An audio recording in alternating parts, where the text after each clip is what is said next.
नमस्कार, कार्यक्रम कल 24 मा स्वागत छ। म सम्झना भुजेल। गुरु यो शब्दको महिमा आफैमा महान छ। त्यसमाथि पनि हिन्दू धर्ममा गुरुको महत्त्वलाई लिएर विशिष्ट स्थान दिइने गरिन्छ। गुरु ज्ञानका पुञ्ज हुन्, सत्यको संरक्षण गर्ने सम्भाग हुन्। तर गुरुको यही महिमा गिराउन केही गुरुहरू नै लागि परिरहेका छन्। नेपाली समाज कतातिर जाँदैछ भन्ने चित्रण पनि केही गुरु भनाउँदाहरूले देखाउँदै आएका छन्। आफ्ना शिष्य तथा छात्रहरूलाई हरेक गुरुका लागि सन्तान सरह हुन्छ। तर विराटनगरको एक निजी शिक्षालयमा देखा परेका एक गुरुले अन्य गुरुहरूको सम्मानको पनि खिल्ली उडाएका छन्। गुरुहरूको इज्जत र आस्थामाथि नै कालो धब्बा पोत्ने पात्र हुन् विराटनगरको मेरील्यान्ड कलेजका शिक्षक भुवन वाग्ले। 12 कक्षामा अध्ययनरत एक छात्रालाई वाग्लेले गरेको यौन दुर्व्यवहारले सिङ्गो कलेज नै बदनाम हुने अवस्थामा पुगेको छ। सामाजिक सञ्जाल मार्फत उनले गरेको अश्लील हरकतले ती छात्रा कलेज नै छाड्नुपर्ने सम्मको पीडामा पुगेकी छन्। एउटा गुरु जस्तो सम्मानित र आदरणीय व्यक्तिबाट यस्तो हरकत हुँदा कसको मन नकुडिएला र? यो घटनाले अब छोरी चेलीहरू कहीँ कतै सुरक्षित छैनन् भन्ने पुष्टि गर्दा गर्दै समाजमा विकृतिको वाहक बनेका यस्ता कसिङ्गरहरू बढाउनु नै उचित ठानिनुपर्छ। विराटनगरको एक निजी कलेजमा एउटा गुरु अर्थात् शिक्षक देखाएको चर्तीकला सम्बन्धी विशेष विषयवस्तु आजको कार्यक्रममा समावेश गरेका छौँ।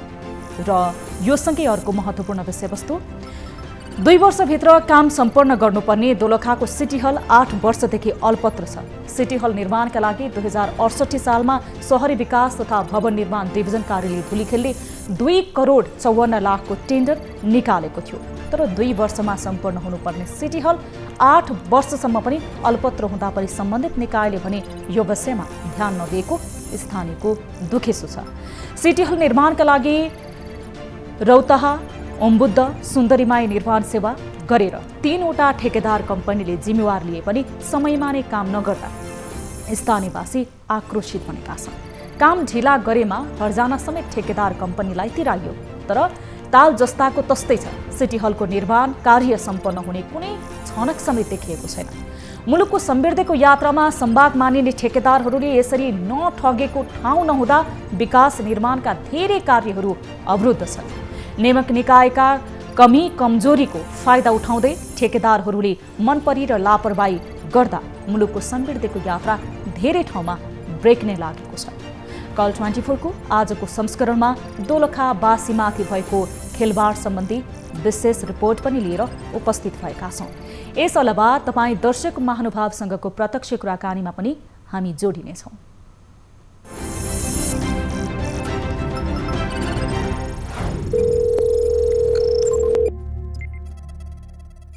दर्शक महानुभाव, यति बेला न्यूज 24 टेलिभिजन हेर्दै हुनुहुन्छ भने तपाईँले आफ्नो टिभी स्क्रिनमा हाम्रो टेलिफोन नम्बरहरू देख्न सक्नुहुनेछ। जुन नम्बरमा तपाईँ कुनै समस्यामा हुनुहुन्छ, देश तथा विदेशमा रहनु भएको छ, विभिन्न जिज्ञासासँग तपाईँ जुधिरहनु भएको छ, समस्याहरू झेलिरहनु भएको छ भने सम्बन्धित निकायसँग तपाईँ कुराकानी गर्न चाहनुहुन्छ भने हामी माध्यम बनिरहेका छौँ। हामीलाई तपाईँहरूले टेलिफोन सम्पर्क गर्न सक्नुहुनेछ। जुन टेलिफोन नम्बरहरूमा तपाईँले फोन गर्दा पैसा लाग्दैन, 1660112424 र एन्सेल नम्बर रहेको छ 980115 72424 र भाइबर नम्बर रहेको छ 9884011037 मा तपाईहरू देश तथा विदेशमा हुनुहुन्छ भने इन्टरनेटको पहुँच छ भने भाइबर वाट्सएप मार्फत पनि तपाईहरू हामीसँग जोडिन सक्नुहुनेछ। र हाम्रो अफिसियल युट्युब र फेसबुकमा पनि तपाईहरूले हामीसँग जोडिने माध्यमहरू बनिरहेका छन्। यति बेला भने हामीलाई कोही हाम्रा दर्शकले टेलिफोन सम्पर्क गर्नुभएको मैले जानकारी प्राप्त गरेको छु। उहाँसँग हामी कुराकानी गर्नेछौँ। नमस्कार, कहाँबाट को बोल्दै हुनुहुन्छ? हेलो, नमस्कार, कहाँबाट को बोल्दै हुनुहुन्छ? हजुर म्याम नमस्कार, गुड आफ्टरनुन। हजुर नमस्कार सर, कहाँबाट को बोल्दै हुनुहुन्छ? म दानबहादुर महरा, म ललितपुर भैँसबाटी बस्छु। ललितपुरबाट यहाँको शुभ नाम? दानबहादुर महरा म्याम। दानबहादुर? हजुर। दानबहादुर जी, केही गुनासो थियो, तपाईँले हामीलाई के का लागि सम्झाउनु भयो? म्याम गुनासो भन्देखि मेरो यो मैले फर्स्ट यहाँ जब सेन्टरमा एउटा ट्राभल स्थित शुभलाभ जब सोलसनमा मैले नागरिकतारा अलिक क्यास दिएको थिएँ कामको लागि भनेर। उहाँले भन्नुभएको थियो कि एयरपोर्टमा काम छ भनेर। हजुर। एयरपोर्टको काम छ, काम लगाइदिन्छु, 35,000 स्यालेरी हुन्छ, फर्स्टमा तपाईँले 20,000 बुझाउनुपर्छ भन्ने भन्नुभएको थियो। हजुर हजुर म्याम, त्यसपछि ल्याएर मैले त्यससँग मसँग नि पाएको थिइनँ। ल 20,000 आउने भएपछि त ल 20,000 ल गरिदिउँ न भनेर मैले 11,000 प्लस मात्र छोडेको थिएँ म्याम, होइन यहाँ जब सेन्टरमा। हजुर होइन 9,000 प्लस नागरिकता छोडेको थिएँ, 9,000 प्लस 11,000 अनि दिनु, अनि त्यसपछि नागरिकता लिएर जानु भनेर उहाँले नागरिकता राख्नुभएको थियो मेरो, होइन। हजुर त्यसपछि आएर उहाँले अस्ति फोन गर्दाखेरि 8-9 महिनै भइसकेको थियो म्याम, लकडाउन पनि भयो, डिस्टेन्समा आउनु पाएन। आउँदाखेरि अब उहाँले कहिले पैसाको लागि 10,000 दिनै आउनुपर्ने लागि, अब नागरिकताको लागि घरमा त यता छ, घरि अब रुम सार्दाखेरि यता गयो उता गयो भनेर नागरिकता चाहिँ हराइदिनु भएको रहेछ उहाँले मेरो। तपाईँले नागरिकता पनि उहाँलाई दिनुभएको थियो? हजुर म्याम, नागरिकता पनि दिएको थियो, नागरिकता। हजुर, जो व्यक्तिले तपाईँलाई एयरपोर्टमा जब लगाइदिन्छु भनेर आश्वासन दिनुभएको थियो उहाँको नाम के हो? उहाँको नाम शिव प्रसाद राणा हो म्याम। शिव प्रसाद, तपाईँले कहीँ कतै उजुरी गर्नुभएको छ कुनै प्रहरी चौकीमा? पुलिस रिपोर्ट गर्नुभएको छ? अस्ति भनेदेखि ल भेट्छु गर्छु भनेर भन्नुभएको थियो। अब मैले भने अझै 1 महिना जति भएको थियो, फोन गर्छु फोन नि उठाउनुहुन्न, के गर्नु, फोन नि कतै उठाउनुहुन्न। यसो कहिले काहीँ अरूको नम्बरबाट फोन गर्दाखेरि मैले अब यस्तो पुलिसहरू मेरो मिलिहाल्छ यसो अलि धम्की जस्तो दिइराख्नुहुन्थ्यो उहाँले। हजुर त्यो सबै मसँग रेकर्ड नि छ। अनि आज भर्खर प्रहरीमा उजुरी दिएको छ। ठिक छ, ल शुक्रबार एकचोटि हेर्नु भनेर भन्नुभएको छ आज नि प्रहरीहरूले नि। तपाईँको मात्र लिनुभएको कि तपाईँ जस्तो अन्य कोही साथीहरूको पनि उहाँले यसै गरी आश्वासन दिएर ढाँटेर पैसा लिनुभएको तपाईँले केही जानकारी प्राप्त गर्नुभएको छ? जानकारी धेरै छ म्याम। त्यो मेरो साथीहरू मसँग कन्ट्याक्ट हुनुहुन्छ, ल मेरो यति पैसा खाइदियो, मेरो उति खाइदियो भनेर 20-30 जनै हुनुहुन्छ म्याम। मेरो कन्ट्याक्टमा साथीहरू 2-3 जना हुनुहुन्छ अहिले। हजुर उहाँको भनेदेखि त्यो 2-3 जना हुनुहुन्छ, उहाँले 20-30 जना त्यस्तै गर्नुभएको छ म्याम उहाँले। तपाईँहरूले कहाँ कहाँ उजुरी गर्नुभयो? हामीले साथीहरूले खै म्याम थाहा भएन, उहाँहरूले कन्ट्याक्ट गाउँतिर जानुभएको छ लकडाउन भएर। उजुरी त हामीले गौशाला आज भर्खर गौशाला प्रहरी चौकीको असर साहब आउनुभएको थियो सिआरबी ड्युटीबाट। गौशाला प्रहरी चौकीमा तपाईँहरूले उजुरी गर्नुभयो? हजुर म्याम, आज भर्खरै अहिले नै उहाँले फोन मेट्रो कन्ट्रोलमा फोन गरेर हड्डीमा फोन गरेर सरहरू आउनुभएको थियो, एकचोटि अहिले अध्यक्षसँग भर्खरै कुरा गरेर जानिन्छ म्याम। यति बेला हामीसँग जसको विषयमा तपाईँले कुराकानी गरिरहनु भएको छ शिव प्रसाद राणा, जसले तपाईँलाई आश्वासन दिनुभएको थियो जब लगाइदिने भनेर, उहाँ यति बेला टेलिफोन लाइनमा आइपुग्नु भएको छ। हामी उहाँसँग कुराकानी गर्नेछौँ। शिव सर, स्वागत छ यहाँलाई कार्यक्रम कल 24 मा। हजुर धन्यवाद हजुर। शिव सर, तपाईँमाथि आरोप लगाउनु भएको छ दानबहादुर महराले। तपाईँ यति बेला कहाँ हुनुहुन्छ सर? अब भन्नुहोस् न हजुर, के विषयमा होला? तपाईँले एयरपोर्टमा जब लगाइदिन्छु भनेर धेरै दानबहादुर जे जस्तो धेरै युवाहरूलाई आश्वासन दिएर पैसा ठगी गर्नुभएको रहेछ सर। अहिले यो विषयमा त अब हामी कोही न कोही चाहिँ सेकेन्ड पर्सनसँग तपाईँ हामी चाहिँ अब डिपेन्ड गर्नुपर्ने हुने कुरा हो। उहाँको नागरिकता तपाईँले हराइदिनु भएछ सर, विभिन्न बहाना गरेर पैसा पनि तपाईँले ठग्नु भएछ र उहाँलाई तपाईँले धम्की पनि दिनुभएछ सर। यस्तो छ, धम्की त उहाँले चाहिँ पटक यसो गरौँ, पहिला चाहिँ तपाईँको यो कुरा चाहिँ मैले स्पष्ट पार्न चाहन्छु। यो तपाईँले एउटा मिडियाबाट गर्नुहोस्, राष्ट्रिय मिडियाबाट। हजुर, यहाँ त एक्ज्याक्टली हो चाहिँ तपाईँको एयरपोर्टको चाहिँ तपाईँको यो ट्रली भएको भनेर यहाँ कोही व्यक्तिले चाहिँ अब त्यसरी चाहिँ मलाई आश्वासनमा चाहिँ झुकाए। तपाईँको पृष्ठभूमि के हो सर? तपाईँको के आधारमा तपाईँले जागिर लगाइदिन्छु भन्नुभयो? तपाईँको पहुँच के हो? के गर्नुहुन्छ सर तपाईँ?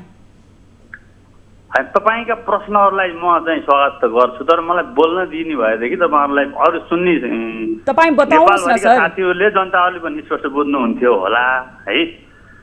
त्यसो हुनाले मलाई चाहिँ यसो बोल्न दिनुहुन्छ कि राम्ररी? म पनि यो माने म पनि पीडित नै हुँ होइन। यो मानेमा अब सर तपाईँलाई टेलिफोन सम्पर्क गरेर हामीले जोडेका छौँ, तपाईँ प्रश्न बनाउनुहोस्। तपाईँलाई आरोप लगाउने व्यक्ति पनि टेलिफोन लाइनमै हुनुहुन्छ। ठिक छ, म त यो कुरालाई चाहिँ एकदम स्पष्टीकरण दिन चाहन्छु र मैले पनि पुलिससँग चाहिँ यो बारेमा चाहिँ मैले पनि न्याय पाउनु पर्यो भनेर चाहिँ मैले भनेको छु। मलाई चाहिँ यो जुन ठग्ने व्यक्तिहरू हुनुहुन्छ, यो 7 स्टार चाहिँ जसोरुसनकै व्यक्तिहरू हुनुहुन्छ, अहिले उहाँहरू चाहिँ मोबाइल अफ गरेर बस्नु भएको छ। अब उहाँहरूको अहिलेसम्म चाहिँ ताला लागिरहेको छ। त्यो हुनाले म त्यो समस्यामा छु म्याडमज्यू। हेर्नुहोस्, मैले जति पनि चाहिँ अब मबाट पीडित हुनुहुन्छ उहाँलाई मैले कर्मश कमाउँदै चाहिँ पैसा दिँदै गरिरहेको छु। दानबहादुरजी एकैछिन शिव सर। दिनेशजी हजुर म्याम। यति बेला शिव सर हामीले सम्पर्कमा ल्याइदिएका छौँ। सरलाई बताउनुहोस् त तपाईँको नागरिकता, त्यस पछाडि सरले दिनुभएको आश्वासनको विषयमा कहिलेसम्म उहाँले तपाईँलाई तपाईँको नागरिकता दिन्छु भन्नुहुन्छ, अथवा उहाँले तपाईँको पैसा फिर्ता गर्ने अथवा तपाईँलाई धम्की दिएको उहाँप्रतिको गुनासो तपाईँले बताउनुहोस्। उहाँले 80सम्म पैसा चाहिँ 500,000 गरेर 80सम्म त्यसको लागि नै हामीले 9,000को लागि नै हामीले 2-3 हजारै खर्च गरेर आएर पैसा चाहिँ त्यो दिन भोलि आउँछ, पर्सि 2-3 दिन आएर पैसा दिनुभएको छ। पछि आएर नागरिकताको कुरा आएको थियो भएन। नागरिकता के भन्नुभयो होइन, 80सम्म म फोन गर्छु भाइ, एकदिन भेटौँ, ल ठिक छ म हेर्छु, घरमै हेरिदिन्छु, ल यता पुऱ्याएको छ उता परेको छ भनेर उहाँले पे गर्नुभयो। पछि आएर 1 महिना जति भयो कि 1 महिना जति भयो क्या उहाँले। मैले 50 चोटि फोन गरेँ दिनमा, 100 चोटि फोन गर्छु, फोनै उठाउनुहुन्न। म अफिसमा जान्छु, अफिसबाट म एकछिन फोन गर्छु, ल अर्को दिन भेट्छु भन्नुहुन्छ, अर्को दिन नि भेट्नु भएन, फोन नै उठाउनुहुन्न, के गर्नुहुन्न उहाँले। नागरिकता के हराइदिएको भने सिधै हराएको छ भने नै भन्नुहुन्न कि फेरि उहाँले म यता हेरिदिन्छु उता हेरिदिन्छु भन्दा कहिले कि अब नागरिकता हेराइदिन्छु भनेर भन्नु। अन्त आज फोन गरेँ, उहाँलाई कन्ट्याक्ट गरेको थिएँ। जे गर्छ के गर्छ, म हनुमान ढोकामा लगेर तँलाई जागिदिन्छु, यता गरिदिन्छु उता गरिदिन्छु, हाम्रो पनि पुलिस छ भनेर उल्टै धम्की दिनुभएको छ क्या उहाँले। फेरि गर्नुभएको छ म्याम। शिव सर हजुर हजुर, तपाईँ आफै ठगी गर्ने, आफै धम्क्याउने, यो कस्तो रवैया हो सर? यसलाई यस्तो छ म्याडमज्यू, तपाईँले यसलाई चाहिँ मेरो भाषा चाहिँ सरल तरिकाले बुझिदिनु होला, तपाईँले सुनिदिनु होला है। उहाँले मलाई चाहिँ नागरिकता दिएको प्रमाण चाहिँ छ भने ठिकै छ होइन। अब उहाँले चाहिँ प्रमाण देखाउनुहुन्छ ठिक छ, म चाहिँ अब के हो कसो हो कानुन अनुसार छौँला। तर दुनियाँको नागरिकता छ म कहाँ, उहाँ केही छैन। उहाँले सिधा आएर मेरो अफिसमा, तेरो अफिसमा म ताला लगाउँछु, मलाई कम सम्झिरहेको छ, मसँग मिडिया छ, मसँग चाहिँ पुलिस छ भनिसकेपछि हो हामीलाई पनि कानुनी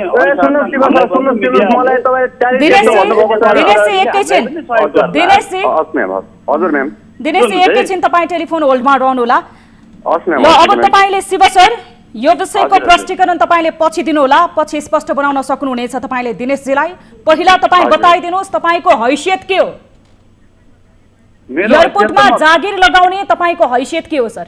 तपाईँ को हो, त्यहाँको आधिकारिक व्यक्ति हो? यस्तो छ म्याडम, त्यो त अब तपाईँहरूको अब लिङ्कले हुने काम हो। यो हाम्रो नेपालभरि चाहिँ अब यो जब सोल्युसन कम्पनीहरू चाहिँ प्रशस्त छन् म्याडम होइन। अब हामीले लिङ्क बाई लिङ्क गर्छौँ, जस्तै अब वैदेशिक रोजगारमा पनि यो समस्या चाहिँ पर्याप्त देखिएका छन्। त्यही हुनाले लिङ्क बाई लिङ्क गर्ने क्रममा मलाई साथीहरूले चाहिँ भ्रममा पार्नुभयो। त्यो मानेमा चाहिँ मसँग पनि प्रशस्त प्रमाणहरू छन्।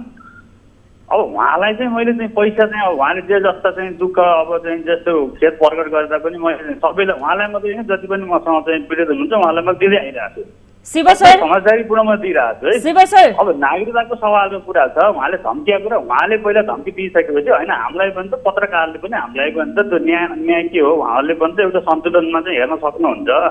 नेपाल प्रहरीले पनि एउटा न्याय र अन्याय के हो त्यो पनि उहाँहरूले पनि एउटा सन्तुलनमा मलाई न्याय दिन सक्नुहुन्छ। तपाईँ किन धोका लाउने कुरा गर्नुहुन्छ अफिसको?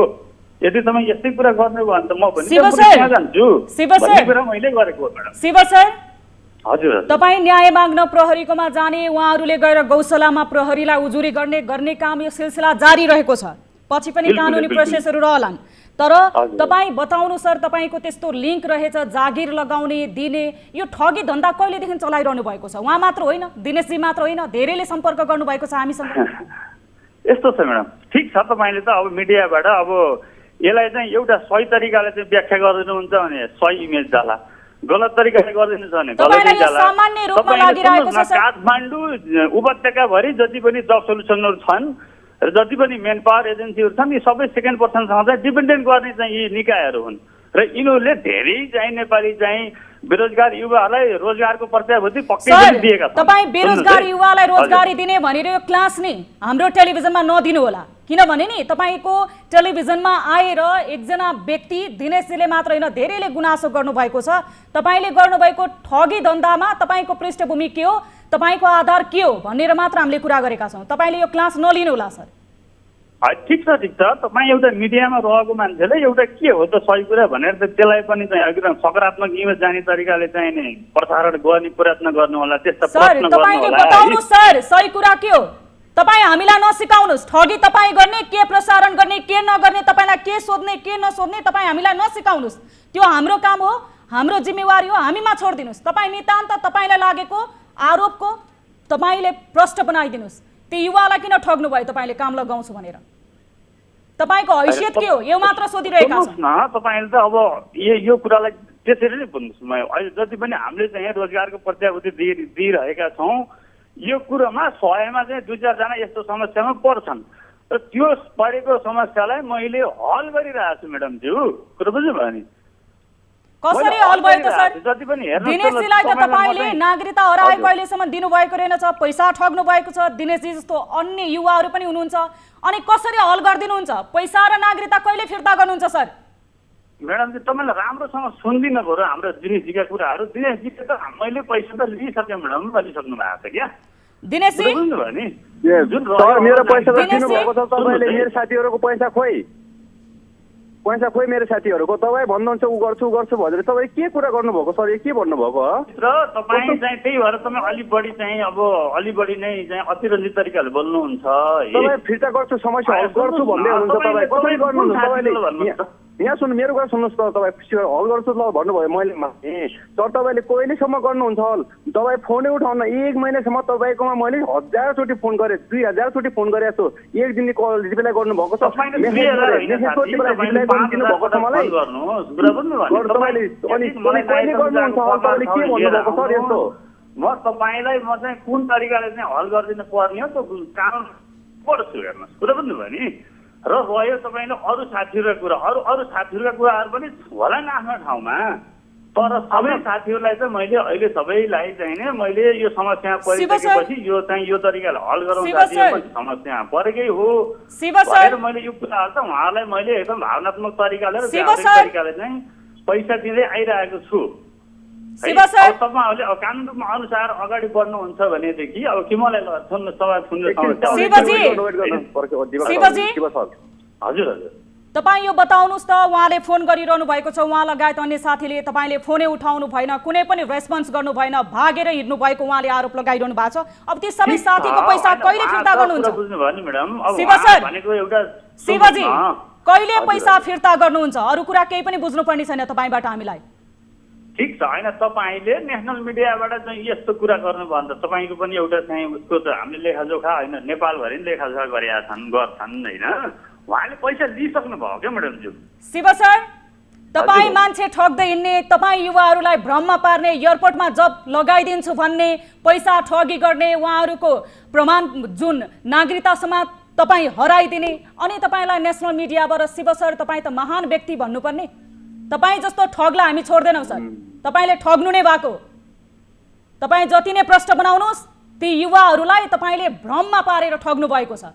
चाहे तपाईँले 1000 रुपियाँ लिनुहोस्, चाहे तपाईँले 20,000 लिनुहोस्, धेरै युवालाई ठग्नु भएको छ सर। अब भन्नुहोस् पैसा कहिले फिर्ता गर्नुहुन्छ?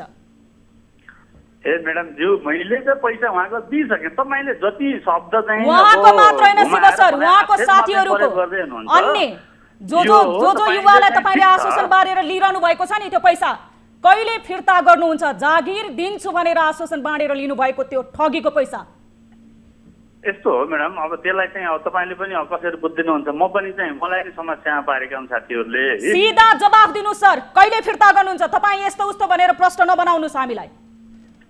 कहिले फिर्ता गर्नुहुन्छ? तपाईँले अब चाहिँ पुरा चाहिने के भन्छ नि, यो ठोस विचारको ठोस विस्मरण भन्दा जस्तो गफ नगर्नुहोस् म्याडमज्यू। अब पैसाको कुरो हो होइन, भए पनि मैले चाहिँ दिनेशजी धनबहादुर महाराजजीलाई मैले चाहिँ दिइसकेका छु। अन्यको पैसा कहिले दिनुहुन्छ? अब सुन्नुहोस् न, अन्यको पैसा पनि सबै साथीहरू चाहिँ मसँग छन्, सबै साथीहरूले लिइरहेका छन्। शिव सर मेरो नागरिकता कहिले दिनुहुन्छ? अब तपाईँ दिनेशजीको नागरिकता कहिले दिनुहुन्छ? यहाँ सुन्नुहोस् न, मैले त धनबहादुरजी हेर्नुहोस्, तपाईँको कुरालाई मैले चाहिँ अब एकदम सहज स्वीकारेकै मान्छे हो, कुरा बुझ्नुभयो नि? तपाईँको चाहिँ अब त्यहाँ भएको भएदेखि मेरै घरमा हो नि, सबैको नागरिकता छ, तपाईँको छैन, कुरा बुझ्नुभयो? अब तपाईँले चाहिँ अघि चाहिँ त्यहाँ मसँग प्रमाण छ भन्नुभयो, मलाई पूजा आएको प्रमाण पूजा आएको छ भने म चाहिँ तपाईँको प्रमाण अथवा प्रमाण छ, साथीहरू छन् मेरो, तपाईँको अगाडि नै दिएको नागरिकता। तपाईँहरू मेरोसँग साथीहरू छन्, तपाईँले जुन बेला मैले तपाईँलाई नागरिकता दिएको थिएँ नि, शिव सर ठिक छ म तपाईँको कुरालाई म स्वीकार गर्छु महाराजजी है यदि चाहिँ त्यो छ भने शिवजी हामी अगाडि बढाउँला त्यो मानेमा शिवजी तर तपाईँ यो अलिक प्रेसरमा आउने यो धम्की दिने ऊ धम्की दिने गर्नुभन्दा मन त कानुनी चाहिँ सहायता धम्की तपाईले दिइरहनु भएको छ शिव सर उहाँसँग कल रेकर्ड छ यसको सुरुवात तपाईले गर्नु भएको सुरुमा शिव सर सुन्नुहोस् न म्याडम उहाँको तपाईले ओरिजिनल नागरिकता लिनुपर्ने कारण के थियो सर त्यत्रा मान्छे चाहिँ रोजगारको लागि आइरहेछन् मेरो अफिसमा शिव सर तपाईले कतिलाई रोजगार दिनुभयो भन्ने कुरा होइन सर तपाईले कतिजनालाई रोजगार दिनुभयो भनेर हामीले पछि कुरा गरौँला तपाईसँग तपाईले कतिजनालाई ठग्नु भयो भन्ने प्रश्न हो हाम्रो उहाँको ओरिजिनल नागरिकता किन लिनुभयो अनि ती कुराहरू त यता सुन्नुहोस् क्या अब यदि उहाँसँग चाहिँ परमाण छ भने हामी तपाईँसँग चाहिँ दोस्रो चरणमा पनि कुराकानी गरौँला म्याडम होइन तपाईँहरूलाई मैले एकदम चाहिँ हार्डली भनिदिन्छु अब यस्तै हो सेकेन्ड पर्सनलाई विश्वास गरेर गर्दाखेरि यो समस्यामा पनि तपाईँ समस्यामा पर्नु भयो भनेर सबैजनालाई ठग्ने तपाईँ पनि यस्तै हो तपाईलाई सामान्य लागेको छ यसलाई यस्तो छ क्या म्याडम यहाँ चाहिँ कसैको मैले लाख रुपियाँ खाएको छैन होइन ए सर तपाईको लाखमा खेल्नुहुन्छ तपाईको करोडौंको धन्दा गर्नुहुन्छ त सर ती बेरोजगारहरूलाई त 1000 रुपैयाँ पनि ठूलो कुरा हो आश्वासन दिने तपाईँ आश्वासन बाँड्ने जब लगाउँछु भनेर पैसा लुट्ने समस्या चाहिँ मबाट भएको छ त्यो समस्या मैले हल गर्दै गएको छु म्याडम अब हजुरले यसलाई चाहिँ कसरी चाहिँ भन्दिनुहुन्छ त्यो तपाईँको आफ्नो योग्यताको कुरा हो र म दानबहादुरजीलाई के भन्छु भने तपाईँको चाहिँ लिन पर्ने 9000 रुपियाँ तपाईँ लिइसक्नु भएको छ सर तपाईले कानुन विपरीत किन सक्कली नागरिकता लिनुभयो उहाँको तर त्यो नागरिकता किन सुरक्षित राखिदिनु भएन सक्कली नागरिकता किन लिनुभयो तपाईँको उहाँसँग प्रमाण छ भन्नुभएको छ प्रमाण लिएर आइसकेपछि म उहाँको चाहिँ कानुन अनुसार चाहिँ के कति क्षतिपूर्ति दिने हो यदि चाहिँ त्यो प्रमाण छ भने छैन भने त उहाँले पहिला पनि त्यत्तिकै ठुल्ठुलो धम्की उहाँले पहिल्यै दिएर हो क्या यो चाहिँ मान्छेलाई तनाव दिएको उहाँले शिव सर तपाईलाई जानकारी रहोस् सर तपाईले के बोलिरहेको छु भनेर पनि विचार पुर्याउनुहोस् तपाईले यही केही छिन अगाडि हामीलाई बताइरहनु भएको छ मसँग अन्यको नागरिकता छ भनेर समस्यामा परेका व्यवसायहरू धेरै छन् मेनपावर व्यवसाय छन् अब चाहिँ तपाईको बेरोजगार समस्यामा छन् भनेर बेरोजगारलाई झन् समस्या दिने सर ठग दिने तपाई जस्ता एक दुई जना मिलेर लुट्ने ठग्ने सेकेन्ड पर्सनसँग डिपेन्डेन्ट भएर जुन काम गरिन्छ तपाईको समस्या तपाईको नितान्त हो तपाईबाट उहाँहरूलाई परेको समस्याको समाधान गर्नुस् न शिव सर स्वीकार गरेर यसको चाहिँ क्षतिपूर्ति दिइरहेको छु म्याडमज्यू उहाँहरूको पैसा कहिले फिर्ता गर्नुहुन्छ तपाई समस्यामा पर्नु भयो भनेर शिव सर एकछिन सुन्ने प्रयास गर्नुस् जति जनाले तपाईलाई आरोप लगाउनु भएको छ नि यति बेला दिनेशजी बाहेक अन्य उहाँहरूको समस्या तपाईको समस्या छ भनेर तपाईको समस्याको लागि उहाँहरूलाई तपाईले समस्या दिने यो काम चाहिँ किन गर्नुभयो कहिलेसम्म उहाँहरूको समस्या समाधान गरिदिनुहुन्छ यस्तो छ म्याडमज्यू अब पैसाको कुरो हो ती साथीहरू चाहिँ जति पनि म 7 स्टार चाहिँ जसका चाहिँ साथीहरू हुनुहुन्थ्यो चाहिँ यो चाहिँ तपाईँको तपेन्द्र अधिकारी लगायतको चाहिँ एउटा टिम थियो उहाँहरूले चाहिँ यो चाहिँ तपाईँको यो नेपाली तपाईको टिमको विषयमा तपाईले गर्नुभएको कर्तव्यको विषयमा हामीलाई सुन्न मन छैन सर सुन्नुपर्ने छैन तपाईँ बताउनुहोस् न उहाँहरूको समस्या कहिले तपाईले सम्बोधन गरिदिनुहुन्छ उहाँहरूको समस्या कहिले समाधान गरिदिनुहुन्छ तपाईको कारणले समस्या निम्तेको छ यस्तो छ म्याडम त्यहाँ अब ठुलो राशिको कुरा छैन 20000 को मैले प्राय साथीहरूलाई मैले तपाईलाई ठुलो राशि लागेको छैन बोलाएर दिनुस् न त सर 50% चाहिँ मैले दिइसकेको छु अब म झन्डै यो महिना चाहिँ यो महिनाभित्रमा अथवा चाहिँ अर्को यो चाहिँ पुष मार्चको चाहिँ 15 भित्र म सबैको समस्याको समाधान गरिदिन्छु म्याडम होइन अब सबै साथीहरूले चाहिँ जति पनि यो तपाईँ हामीसँग जोडिनु भयो त्यसको लागि धन्यवाद तपाईले पुषको यो समस्या तपाईले जुन समाधान गरिदिन्छु भनेर भन्नुभएको छ त्यसको लागि धेरै धेरै धन्यवाद यसलाई हामी फलो गर्नेछौँ दिनेशजी सुनिरहनु भएको छ हजुर म्याम म सुनिरहेछु म्याम उहाँसँग पछि पनि तपाईले सम्पर्क गर्नुहोला उहाँले यो समस्या समाधान गरिदिनेछौँ भनेर भन्नुभएको छ हामीलाई थप जानकारी गराउनु होला यो गुनासो हामीलाई गर्नुभयो त्यसको लागि धेरै धेरै धन्यवाद हजुरलाई नि धेरै धेरै धन्यवाद म्याम यतिसम्म गरिदिनु भयो एक खुसी लाग्छ म्याम हाम्रो लागि त युवाहरूको लागि त त्यही हो अब लागौँ अर्को महत्त्वपूर्ण विषयतर्फ विकास निर्माणको काममा ठेकेदारको लापरवाहीको फेरिस्त कम छैन हामीले कार्यक्रम कल 24 मा ठेकेदारको लापरवाही र सरोकारवालाहरूको मौनतालाई उजागरण गर्दै आएका छौँ कतिपय ठाउँमा सरकारी निकायहरूलाई समेत निर्माण कम्पनीले टेर्ने गरेका छैनन्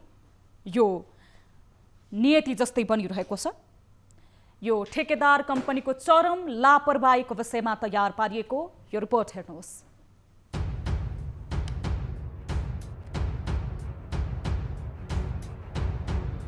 कार्यक्रम कल 24 मा ठेकेदार कम्पनीहरूको चरम लापरवाहीका प्रसङ्गहरू हामीले उठाउँदै आएका छौँ।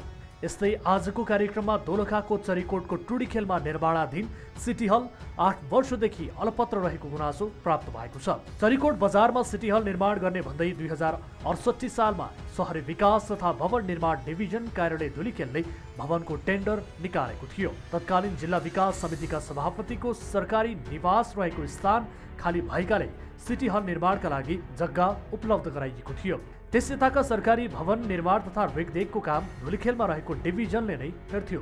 यो सिटी हल निर्माणका लागि रौतहा, ओम बुद्ध, सुन्दरीबाई निर्माण सेवा गरेर 3वटा ठेकेदार कम्पनीले साझेदारीमा 2 करोड 54 लाख रुपैयाँमा निर्माणको जिम्मा पाएको थियो। 500 जना अटाउने क्षमताको यो हल सुरुमा ठेकेदार कम्पनीले 2 वर्षभित्र सम्पन्न गर्ने सम्झौता गरेको थियो। तर ठेकेदारले काम नसकेपछि 2 पटकसम्म म्याद थप भयो। अझै पनि सिटी हल निर्माणले गति पाउन सकेको छैन। 5-7 वर्षदेखि यो अलपत्र अवस्थामा रहेको छ। यो अगाडिदेखि नै यो नगरपालिका अथवा गाउँ विकास समिति, जिल्ला विकास समिति कसले हेर्थ्यो। अब अहिले त्यसलाई अहिलेको सरकारले पनि नगरपालिकाले अरू भवनहरू धेरै यो चाहिँ संरचनाहरू बनाइसक्यो। यसलाई वास्ता गरिरहेको छैन अहिलेसम्म। 5-7 वर्षदेखि अलपत्र पर्दाखेरि यहाँको निर्माण भएको चाहिँ यहाँको निर्माण सामग्रीहरूले चाहिँ झन् युहरू खिया लाग्ने, रडहरू खिया लाग्ने, यो एकदम निर्माण व्यवसायको चाहिँ लापरवाही हो या सम्बन्धित निकायको हो? सरकारी निकायहरूबाट कसले हेर्ने यो? 2072 सालमा भूकम्प गएपछि चरीकोटमै शहरी विकास तथा भवन डिभिजन कार्यालय स्थापना भयो। उक्त डिभिजन मार्फत आएको यो हलको ठेकेदार कम्पनीले काम नगरेपछि कारबाही स्वरूप विभागले उसलाई हर्जना समेत तिराएको थियो। त्यो बेला ठेकेदार कम्पनीले कामलाई समेत गति दिएको थियो। तर पछि भवन विभाग अन्तर्गतका निकायहरू फेरबदल भएर शहरी विकास तथा भवन डिभिजनको कार्यालय बन्यो। अनि सिटी हल कुन निकाय मार्फत आउने भन्ने अन्यल भएपछि हल अलपत्र पर्यो। तुरुन्त सुरुवात गरिहाल्छौँ यसको। अब हामी उहाँहरूसित सम्पर्क गर्छौँ होइन, र एकपटक चाहिँ विभागमा पनि अब यसरी चाहिँ सम्पन्न हुन नसकेको अब चाहिँ म्याद थप गर्ने चाहिँ अब क्याबिनेटमा पुर्याउनु पर्ने हुन्छ। यसको लागि म्याद थप अब चाहिँ 50% चाहिँ सचिवज्यूबाट चाहिँ म्याद थप हुने, त्यो पनि अब चाहिँ नहुने अवस्थामा भएकोमा क्याबिनेट पुर्याउनु पर्ने हुन्छ। अब क्याबिनेट पुग्न सक्छ कि सक्दैन भनेर चाहिँ हामी एकचोटि चाहिँ विभागमा सोध्छौँ। त्यसपछि चाहिँ पुग्न सक्दैन भन्ने भयो भने हामी चाहिँ ठेक्का तोडेर अहिले चाहिँ नयाँ ठेक्का लगाएर यो चाहिँ स्ट्रक्चरको पार्ट सिद्ध्याएर फेरि दोस्रो चाहिँ अब त्यसको चाहिँ जुन चाहिँ अरू चाहिँ संरचनाहरू बनाउनु पर्ने छ त्यो चाहिँ काम सुरुवात गर्छौँ। गत वर्ष विभागले रामेछापको मन्थलीमा दोलखा, रामेछाप, काभ्रे, सिन्धुली र सिन्धुपाल्चोक हेर्ने गरी सघन शहरी तथा भवन निर्माण आयोजनाको कार्यालय स्थापना गर्यो। यो सिटी हल उक्त कार्यालय मार्फत त ल्याइयो, तर यसको बाँकी काम के हुन्छ भनेर कार्यालय नै नाजवाब छ। सुरुमा टेन्डर हुँदा पुरै हलको नभई अहिलेको जस्तै ढलान र पिलर उठाएर पूर्वाधार खडा गर्ने ठेक्का मात्र लिएको ठेकेदार कम्पनीको जिकिर छ। दर्शक महानुभाव, हाम्रा टिभी जर्नलिस्ट, दोलखा स्थित टिभी जर्नलिस्ट अविरल बस्नेतले पठाएको यो रिपोर्ट तपाईहरूलाई हामीले देखायौँ र हामी सम्बन्धित व्यक्तिहरूसँग कुराकानी गर्ने यति बेला प्रयास गरिरहेका छौँ। 8 वर्षदेखि निर्माण गर्न लागि यो दोलखाको सिटी हल अहिलेसम्म निर्माण हुन सकेको छैन। ठेकेदार कम्पनीको ढिलासुस्तीको कारणले भनेर त्यहाँका स्थानीयहरूले गुनासो गरिरहेका थिए र हाम्रा टिभी जर्नलिस्ट अविरल बस्नेतले स्थलगत रिपोर्ट बनाएर पठाउनु भएको थियो, हामीले प्रसारण गरेका छौँ। र यति बेला ठेकेदार कम्पनीको लापरवाही कहाँ छैन भन्ने प्रश्न पनि तेर्सिएको छ। धेरैवटा विकास निर्माणका कामहरू ठेकेदारको कारण अलपत्र भएको र ठेकेदारहरूले काम छोडेर बीचमा भागेका र काम गुणस्तरहीन गरेको धेरैवटा न्युजहरू, धेरैवटा रिपोर्टहरू हामीले कार्यक्रम मार्फत प्रसारण गर्दै आइरहेका छौँ। देशैभरिका त्यो राष्ट्रिय योजना होस् अथवा स्थानीय सरकारले गर्ने योजना धेरै ठाउँमा अलपत्र बनेका छन्। विकास निर्माणको कामहरू यसरी अलपत्र पार्दा स्थानीय उपभोक्ता, स्थानीय त्यहाँका बासिन्दाहरूमा ठुलो समस्या परेको स्थानीयले गुनासो गरिरहेका छन्। यसैको एउटा उदाहरण मान्न सकिन्छ 8 वर्षदेखि अलपत्र रहेको यो दोलखाको सिटी हल। जहाँ राज्य कोषको लगानी बालुवामा पानी खन्याए सरह भएको छ। राज्य कोषको त्यति धेरै लगानी भएको छ, कागजमा लगानी भएको देखिन्छ, तर त्यसको प्रतिफल पनि शून्य जस्तो छ। यति बेला हामीसँग जिल्ला समन्वय समिति दोलखाका प्रमुख डबल पाण्डे टेलिफोन सम्पर्कमा जोडिनु भएको छ। डबल सर, स्वागत छ यहाँलाई कार्यक्रम कल 24 मा। धन्यवाद सर, अब हामीले यति बेला एउटा विषयवस्तु उठाइरहेका छौँ। यो दोलखाको चरीकोट बजारमा सिटी हल निर्माण गर्ने भनेर बजेट विनियोजन भएको थियो। 2068 सालमा शहरी विकास तथा भवन निर्माण डिभिजन कार्यालयले टेन्डर निकालेको थियो, तर त्यो भवन निर्माण भएको छैन, अलपत्र अवस्थामा रहेको छ, कसैको पनि ध्यान गएको छैन। राज्यको त्यति धेरै लगानी बालुवामा पानी सरह भएको छ भनेर स्थानीयले गुनासो गरेका छन्। तपाईहरूको ध्यान नगएको हो सर? खास गरेर यो जिल्लाको सदरमुकाम चरीकोटमा निर्माण हुन थालेको सिटी हल साबिकको जिल्ला विकास समितिको 20% र त्यस पछाडि भवन डिभिजन कार्यालयको 80% को लागत सहभागितामा निर्माण गर्ने सम्झौता थियो। त्यस पछाडि निर्माण कार्य पनि प्रारम्भ भयो। प्रारम्भ भइसके पछाडि यो राजनीतिक हिसाबले अहिलेका संरचनाहरूमा फेरबदल आयो। त्यो भनेको साबिकको जिल्ला विकास समिति अहिले जिल्ला समन्वय समितिमा रूपान्तरण भएको छ र अहिले कार्यकारी भूमिका गाउँपालिका र नगरपालिकामा गएको छ। जिल्ला समन्वय समितिको भूमिका समन्वयकारी भूमिका हो। त्यसो भएको हुनाले समन्वयकारी भूमिका भएको अड्डासँग आवश्यक पर्ने बजेट व्यवस्था गर्न नसक्दाखेरिको स्थितिमा हामीले लागत सहभागिता गर्न नसकेको स्थिति हो। त्यसैले गर्दाखेरि शहरी विकास तथा भवन डिभिजन कार्यालय मार्फत निर्माण गर्नुपर्ने र निर्माण गर्नका निम्ति पहिलो चरणको ठेक्का लागिसकेको र काम अगाडि बढिसकेको स्थितिमा ठेकेदारले अलिकति त्यो पहिलो चरणको ठेकेदारले काम सम्पन्न गरि नसकेको हुनाले दोस्रो चरणको ठेक्का लगाउन सकिएन भन्ने रिपोर्ट हामीलाई डिभिजन कार्यालयबाट प्राप्त भइरहेको छ। हामीले यसलाई ताकेता गरिरहेका छौँ, तर त्यो चाहिँ निर्माण सम्पन्न हुने चरणमा पुगिरहेको स्थिति छैन र अहिले भर्खरै पनि हामीले यसको विषयमा हामी जिल्ला समन्वय समितिमा आइसके पछाडि त्यो भवनलाई कसरी निर्माण सम्पन्न गर्ने भनेर हामी धेरै पटक छलफल गर्यौं र हामीसँग स्रोत साधन नभएको हुनाले फेरि पनि हजुर अब यो कुन संरचना अन्तर्गत थियो, संरचना परिवर्तन भयो भन्दैमा राज्यको यति ठुलो लगानी रहेको यो आयोजना नै अल्पत्र छोड्न मिल्छ सर? के को अन्यताको कारणले हो यो? एकदम मिल्दैन। हामीले त्यो एकदम त्यसको विषयमा जानकार छौँ र हामीले डिभिजन कार्यालयसँग भनेका छौँ तपाईँ यो छिटोभन्दा छिटो यो आर्थिक वर्षमा पुरा गर्ने गरिकन तयारी गर्नुहुन्छ भने तपाईँहरू गर्नुहोस्। यदि पुरा गर्ने गरिकन तयारी नगर्ने हो भने यो भवन जिल्ला समन्वय समितिको स्वामित्वमा रहेको भवन हामी नजिकमा रहेको स्थानीय तह भीमेश्वर नगरपालिकालाई हस्तान्तरण गर्ने तयारी गरिरहेका छौँ। भीमेश्वर नगरपालिकालाई हस्तान्तरण गरेर त्यो भवनले निर्माण सम्पन्न प्राप्त गर्नेछ, पूर्णता पाउनेछ। त्यो हिसाबले हामीले तयारी गरिरहेका छौँ। अब यति बेला हामीलाई त्यहाँबाट स्थलगत रूपमा हाम्रा टिभी जर्नलिस्टले त्यहाँका स्थानीयले गुनासो गरिसके पछाडि रिपोर्ट बनाएर पठाउनु भएको थियो। त्यो दृश्यमा देख्दाखेरि त्यो बनेका संरचनाहरू पनि यति बेला खिया लागेको अवस्था रहेको छ। अब एक त तपाईहरूको को अन्तर्गत यो संरचना जाने त्यो नै अन्योलता रहेको छ अझै पनि। अब कहिलेबाट यो सञ्चालन होला?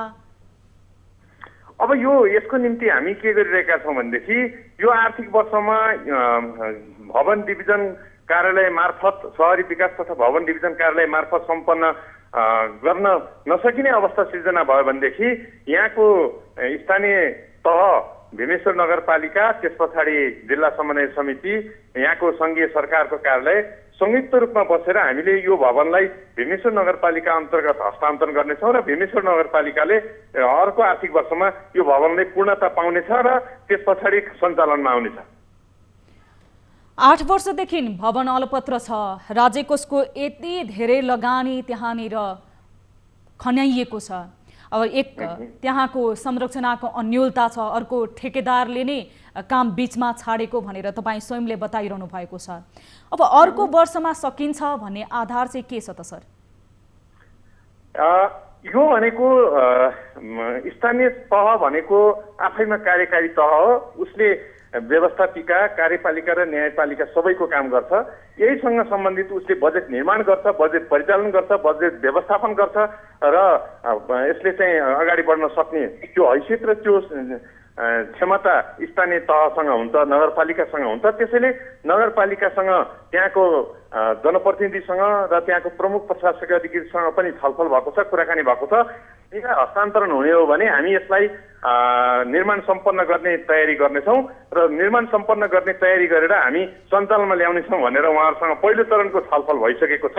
त्यसो भएको हुनाले आगामी आर्थिक वर्षमा योले पूर्णता पाएर यो निर्माण सम्पन्न भएर यो चाहिँ सञ्चालनमा ल्याउनका निम्ति स्थानीय तह यहाँको भीमेश्वर नगरपालिका इच्छुक छ, उसले चाहना राखेको छ। त्यसैले हामी त्यो ढङ्गले व्यवस्थापन गर्दैछौँ। डबल सर, अब हामीले ठेकेदारसँग पनि कुराकानी गरेका थियौँ। उहाँले बताएअनुसार अहिलेको जुन संरचना छ त्यतिको मात्र ठेका लिएको हो भनेर बताउँदै हुनुहुन्थ्यो।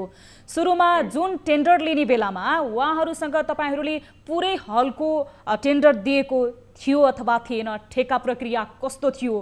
उहाँहरूको दाबी चाहिँ अहिले जति त्यहाँ संरचना बनेका छन् त्यति मात्र, त्यो ढलान र पिल्लर उठाउन मात्र हाम्रो ठेक्का हो भनेर मात्र उहाँहरूले बताउनु भएको छ। होइन, स्वाभाविक रूपमा ठेकेदारले भनेको कुरा पनि जायजै छ कि उहाँहरूलाई यो अहिले जति संरचना बनेको छ त्यतिसम्मको मात्रै ठेक्का लागेको स्थिति पनि हो र त्यसमा चाहिँ थोरै पर्सेन्ट उहाँको मैले बुझेअनुसार र त्यहाँको रिपोर्ट हेरे अनुसार चाहिँ झन्डै 5 देखि 7% काम गर्न मात्रै बाँकी रहेको त्यो उहाँहरूले जानकारी हामीलाई दिनुभएको छ। त्यसैले त्यो काम सम्पन्न भएपछि उहाँहरूको काम लगभग यति नै हो। त्यस पछाडि संयुक्त लगानीमा निर्माण गर्ने तयारी भएको हुनाले संयुक्त लगानी अन्तर्गत हामीसँग जिल्ला समन्वय समितिसँग त्यो लगानी गर्ने स्रोत नभएको र अब सबै काम चाहिँ भवन डिभिजन कार्यालय, शहरी विकास तथा भवन डिभिजन कार्यालयले गर्नुपर्छ भनेर हामीले उहाँहरूलाई ताखेता लगाइरहेको स्थिति छ। हामी त्यो चाहिँ सम्पन्न भइसकेपछि निर्माण गर्ने तयारी गर्छौँ भनेर उहाँहरू भनिराख्नु भएको। डबल सर, अब यो तपाईँको कुरा बुझ्दा, ठेकेदारको कुरा बुझ्दाखेरि त अब यो टेन्डर दिने प्रक्रिया नै त्यति स्पष्ट नभएको जस्तो देखियो। अहिले तपाईँहरू बताउँदै हुनुहुन्छ आर्थिक त्यति सक्षमता नभएको कारणले भवन अल्पत्र छ। ठेकेदार भन्नुहुन्छ ढलान र त्यो पिलर उठाउनको लागि 2,54,00,000 रुपैयाँ खर्च भइसकेको छ। यतिका लागि मात्र थियो यो रकम? होइन, यो चाहिँ बहुवर्षीय योजना थियो। यो भवन खास गरेर बहुवर्षीय योजना थियो। एकै वर्ष निर्माण सम्पन्न गर्ने गरिकन तयारी थिएन र त्यो स्वाभाविक कुरा हो र बहुवर्षीय भएको हुनाले निरन्तर गर्नुपर्ने र यो बिचमा चाहिँ राजनीतिक परिस्थिति पनि तलबितल भइरहेको हुनाले पनि परिस्थितिमा अलिकति फरक आयो। त्यसले गर्दाखेरि यसले चाहिँ समयमै निर्माण सम्पन्न गर्ने काममा चाहिँ ढिलाढाली भएको कुरा स्वीकार्नुपर्छ, यथार्थ हो। र त्यसो भएको हुनाले यसलाई हामीले समयमै सम्पन्न गर्नका निम्ति बजेटको व्यवस्था गर्दै अब निकट भविष्यमा मैले अघि पनि भनेको छु र यदि उहाँहरूसँग एकपटक फेरि पनि हामी यो आर्थिक वर्षमै गर्ने तयारी गर्नुहुन्छ भनेदेखि गर्नुहोस् भनेर भन्छौँ। होइन भने हामी यसका निम्ति चाहिँ नगरपालिकालाई दिएर त्यो निर्माण सम्पन्न गर्ने तयारी गरेका छौँ। अब डबल सर, अब करिब 8 वर्ष पुरा भइसकेको छ। अब तपाईँले अर्को वर्ष भनेर बताइरहनु भएको छ। अब त्यहाँ ठेकेदार कम्पनीले बताएअनुसार ठेकेदारलाई त्यति नै संरक्षणाको लागि मात्र टेन्डर दिएको छ। आर्थिक कुराहरू रहेको छ, तपाईँहरूको संरक्षणाको कुरा रहेको छ। तपाईँले बताएको, ठेकेदारले बताएको कुरा अनुसार टेन्डर प्रक्रिया नै त्यति स्पष्ट पनि देखिएको छैन। अन्य निकायसँग पनि हामी बुझ्ने प्रयास गर्नेछौँ। तपाईँलाई समय र जानकारीको लागि धेरै धेरै धन्यवाद डबल सर। धन्यवाद। यति बेला हामीसँग जिल्ला समन्वय समिति दोलखाका प्रमुख हुनुहुन्थ्यो डबल पाण्डे। हामी यति बेला ठेकेदार कम्पनी जसले यो सिटी हल निर्माणको जिम्मा लिएको थियो उहाँलाई पनि टेलिफोन सम्पर्कमा ल्याउने प्रयास गरिरहेका थियौँ। यद्यपि उहाँले फोन उठाउनु भएको छैन। उहाँसँग पनि हामी कुराकानी गर्ने कोसिस गर्नेछौँ। यति बेला हामीसँग नारायण प्रसाद भण्डारी, प्रमुख सगन सहरी तथा भवन निर्माण आयोजनाका व्यक्ति टेलिफोन सम्पर्कमा जोडिनु भएको छ। सम्बन्धित व्यक्ति नारायण सर, स्वागत छ यहाँलाई कार्यक्रम कल 24 मा। हजुर भन्नु न। नारायण सर, यति बेला हामी कुराकानी गरिरहेका छौँ दोलखाको चरीकोटमा विगत 8 वर्षदेखि त्यहाँ सिटी हल निर्माण अलपत्र छोडिएको विषयमा। यति बेला ठेकेदार कम्पनीले त्यहाँ भवन निर्माणको टेन्डर लिएको थियो, तर यति बेला ढलान र पिल्लर मात्र बनाएर छोडिएको छ। हामीले भर्खरै सम्बन्धित व्यक्ति जो जिल्ला समन्वय समिति दोलखाका डबल पाण्डे प्रमुखसँग नि कुराकानी गरेका थियौँ। उहाँले बताए अनुसार पनि त्यहाँ विभिन्न संरचनाको कारणले गर्दाखेरि चाहिँ निर्माण कार्यमा ढिला भएको हो भनेर बताउनु भएको छ। सरलाई जानकारी छ सर यो विषयमा? जानकारी छ सर। यो के कारणले गर्दाखेरि सम्पन्न हुन नसकेको होला? केले अवरोध गरेको होला? यसको अब निर्माण व्यवसायको लापरवाही पनि हो केही हदसम्म। हजुर।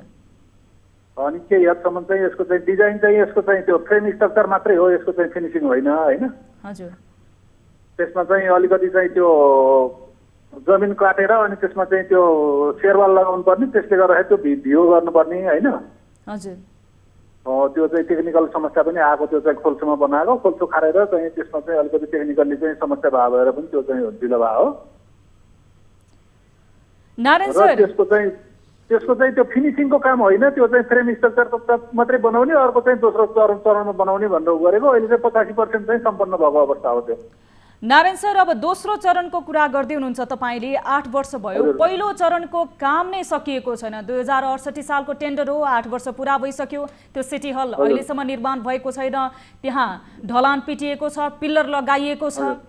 अब सङ्घीय संरचनाको कुराहरूले पनि तपाईँहरूलाई अब कुन मातहत जाने भन्ने नै अन्योलता रहेछ अहिलेसम्म। यो अब कहिलेबाट बन्छ त सर?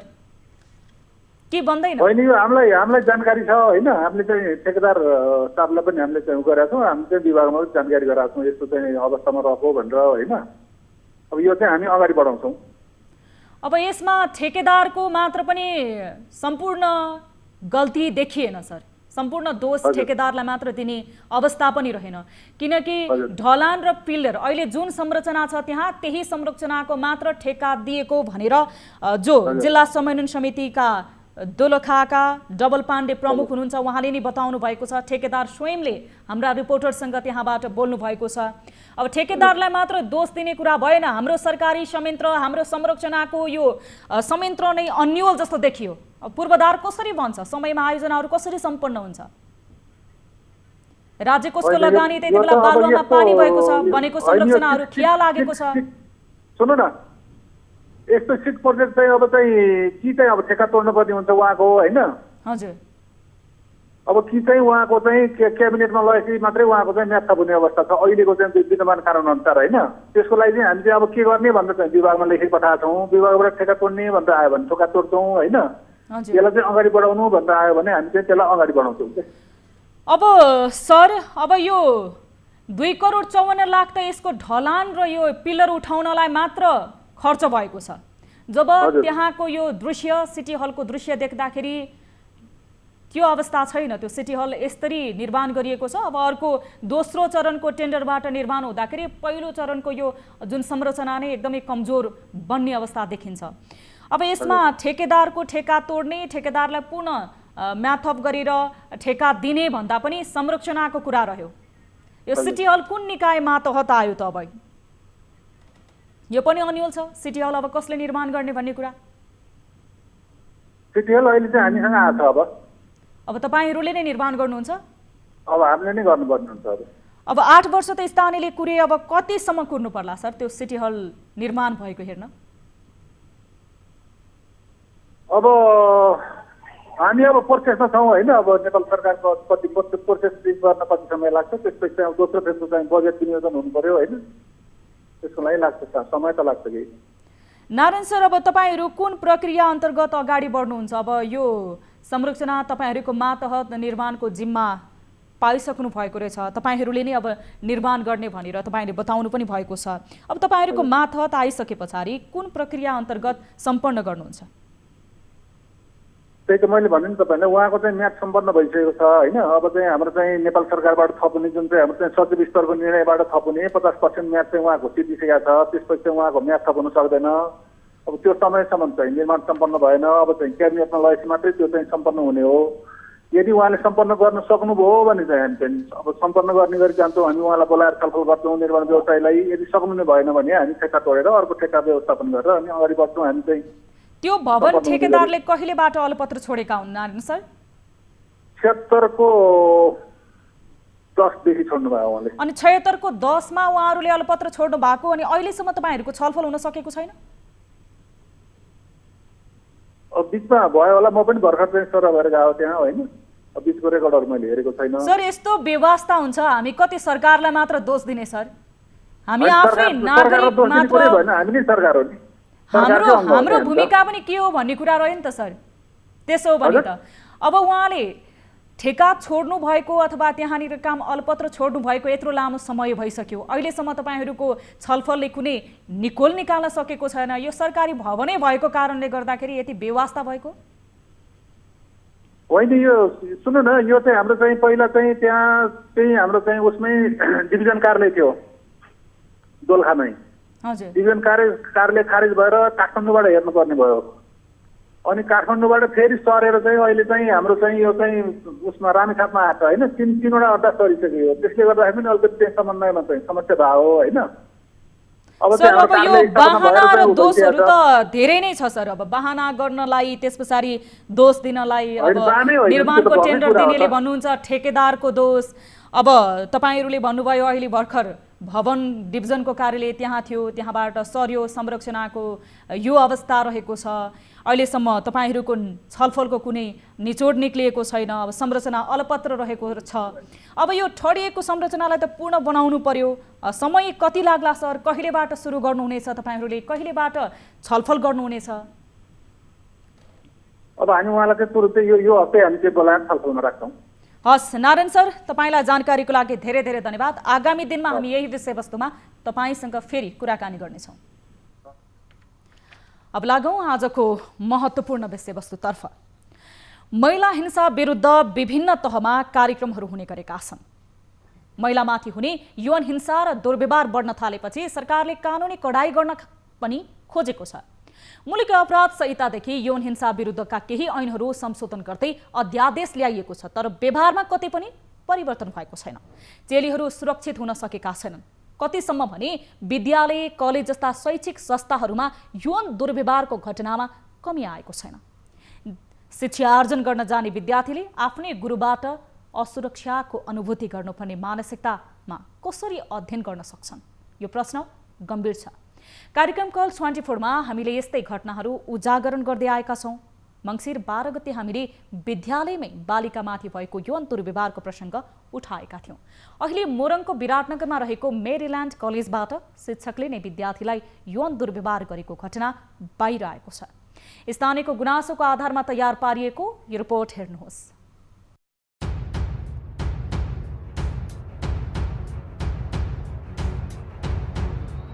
शिक्षालयमै यौन दुर्व्यवहार सुन्दा पनि कहाली लाग्छ।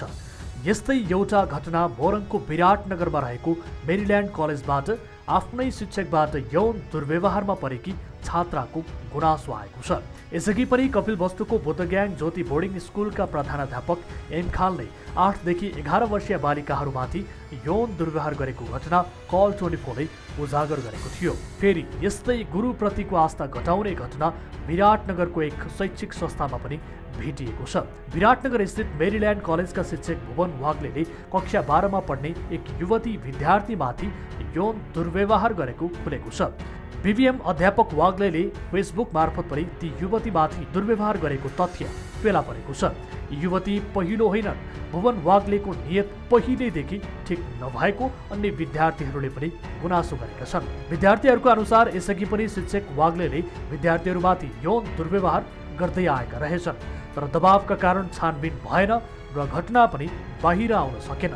तर यसरी शैक्षिक संस्थामा भएका यौन दुर्व्यवहारका विषय लुकाउन खोज्नुले भोलिका दिनमा अन्य छात्रा पीडित भएमा कसलाई गुहार्ने?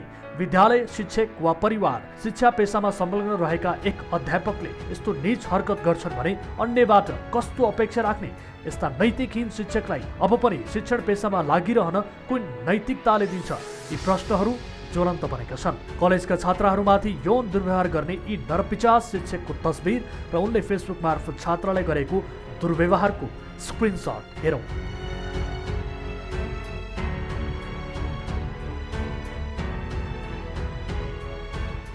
कानुनमा के छ? मुलुकी अपराध संहिता 2074 को दफा 244 मा यौन दुर्व्यवहार गर्न नहुने उल्लेख छ। यसैको उपदफा 1 मा भनिएको छ कसैले कसैलाई यौन दुर्व्यवहार गर्न वा गराउनु हुँदैन।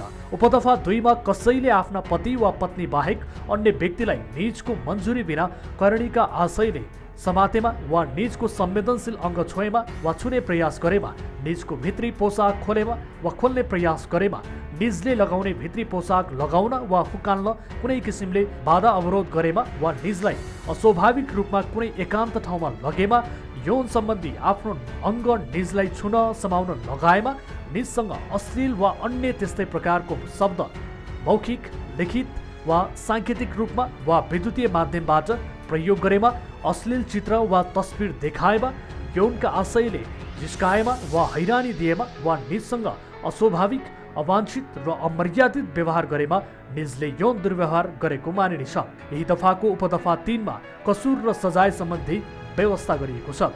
कसुर गर्ने व्यक्तिलाई 3 वर्षसम्म कैद र 30,000 रुपैयाँसम्म जरिवाना हुने व्यवस्था छ। यस्ता यौन दुर्व्यवहारका घटना कहिलेसम्म कानुन कार्यान्वयन एउटा पक्ष होला? अपराधको मानसिकता परिवर्तन समाजबाटै हुन जरुरी छ। दर्शक महानुभाव, यो संवेदनशील विषयको हामीले रिपोर्ट प्रसारण गरेका छौँ। त्यहाँ अध्ययनरत छात्रले हामीलाई गुनासो गरिसके पछाडि यति बेला हामीसँग विवेक दाहाल, बीडीएम मेरील्यान्ड कलेजका हामीसँग म्यानेजर जोडिनु भएको छ। मेरील्यान्ड कलेजका सम्बन्धित व्यक्ति, हामी उहाँसँग यस विषयमा कुराकानी गर्नेछौँ। विवेक सर, स्वागत छ यहाँलाई कार्यक्रम कल 24 मा। हजुर, धन्यवाद। तपाईको कलेजको शिक्षक जो तपाईसँग आबद्ध हुनुहुन्छ, त्यस शिक्षकले जुनसुकै कलेजको विद्यार्थीलाई यो व्यवहार गर्नुभयो भने पनि उहाँ गुरु हो नि त। उहाँ सबैलाई शिक्षा दिने व्यक्ति हो, उहाँ आदरणीय व्यक्ति हो। उहाँबाट यो भएको दुर्व्यवहारलाई कसरी लिएको छ? कलेजमा उहाँको हावभाव कस्तो थियो?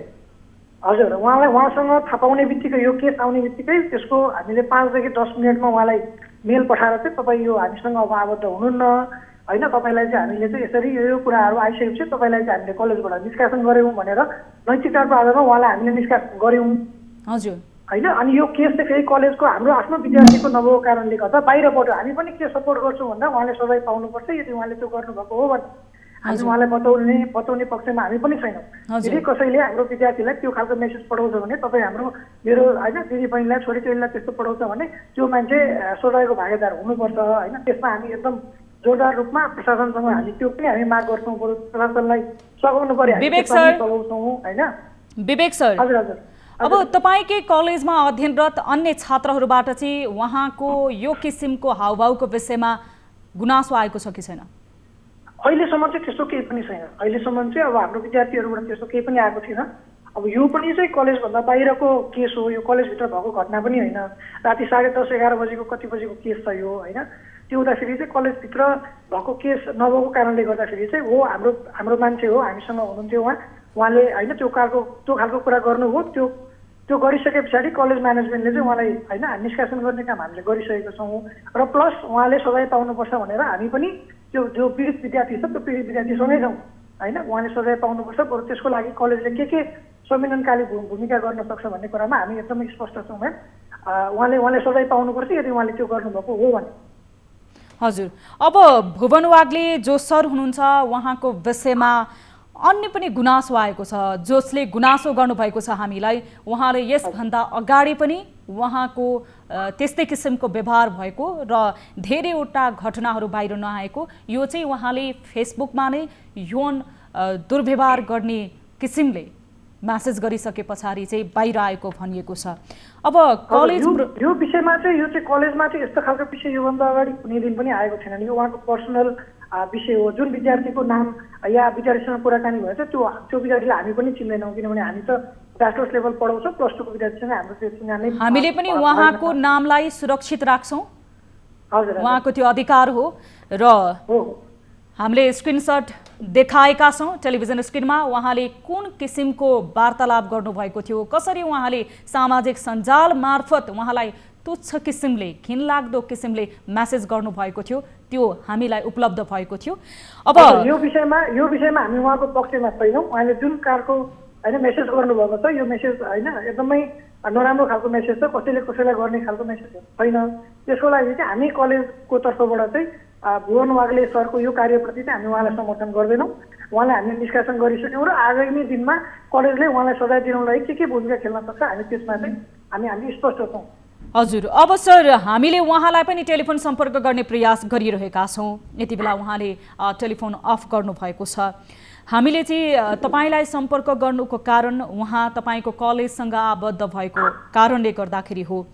अब कलेज प्रशासनले उहाँलाई अन्य के कारबाही गर्नेछ? जस्तो तपाईँहरूले निष्कासनको लेटर नै दिइसकेको, मेल नै पठाइसकेको भनेर बताउनुभयो।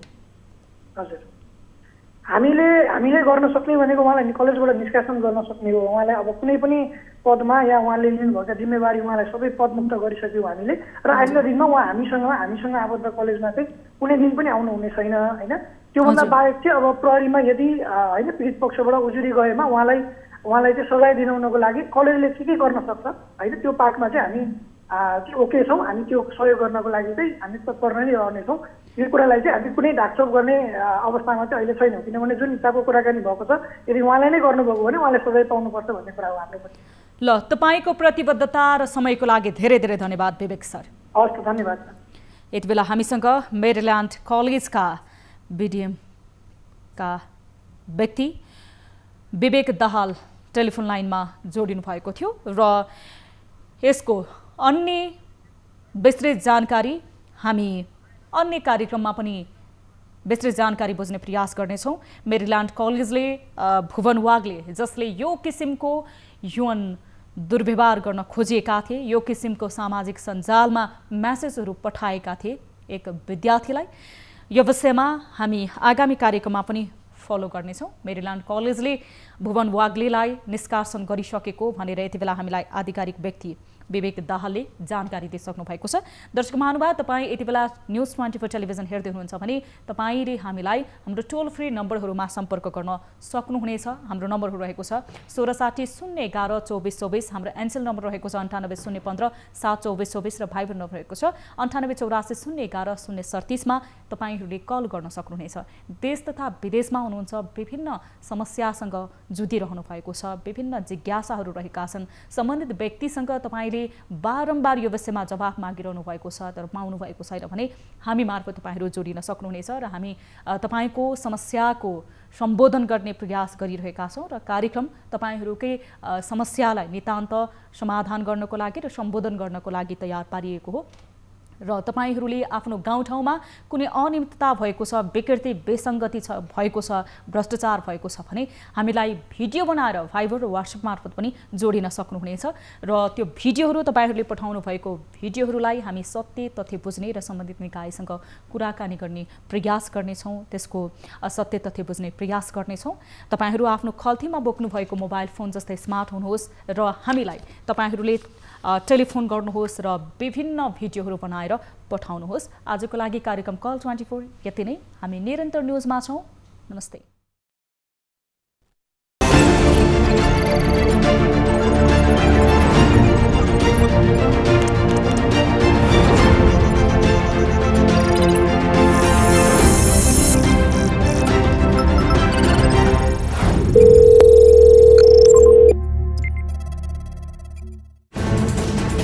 कोरोनाले सृजना गरेको सङ्कटमा पल पलका न्युज अपडेट र हर क्षेत्रको कभरेजका लागि न्युज 24 नेपाल युट्युब च्यानललाई सब्स्क्राइब गर्नुहोला।